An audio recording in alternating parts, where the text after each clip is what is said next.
দেব, আমি আপনাকে অষ্টসিদ্ধি দান করলাম। এবার আমি আপনারই দেহে অধিষ্ঠান করব দেব। আমাদের সেই যুগল রূপ অর্ধনারীশ্বর রূপে খ্যাত হবে। সদা বসন্তং হৃদয়ারবিন্দে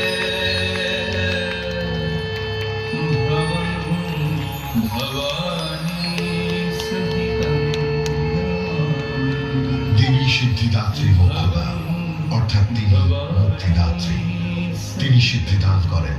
নারী এবং পুরুষের যুগল অধিষ্ঠানে যে সৃষ্টির মূল, অর্ধনারীশ্বর রূপে সেই বার্তাই দেন দেবী।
শুনলাম দেবী, কিন্তু আমরা সবাই আপনার সেই মহিষাসুরমর্দিনী রূপের কাহিনী শুনতে ইচ্ছুক দেবী। এ তো অতি উত্তম প্রস্তাব দেবী। আপনার সে বিধ্বংসী রূপের বর্ণনা শুনে আজ ধন্য হব সবাই। পুরাকালে একবার মহিষাসুর নামের এক অসুর প্রবল তপস্যায় বরপ্রাপ্ত হয় যে কোনো দেব, দানব, নর, পশু, পক্ষী কেউ তাকে বধ করতে পারবে না।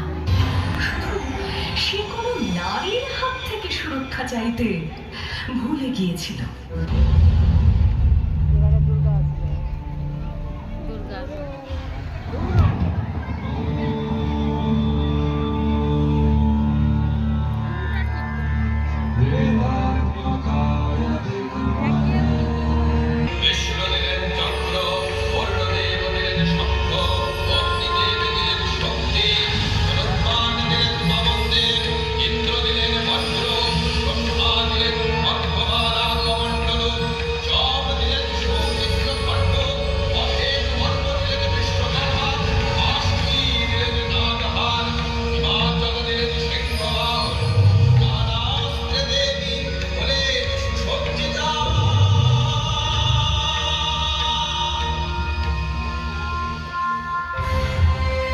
দেবগণ, আপনারা নিশ্চিন্ত হন।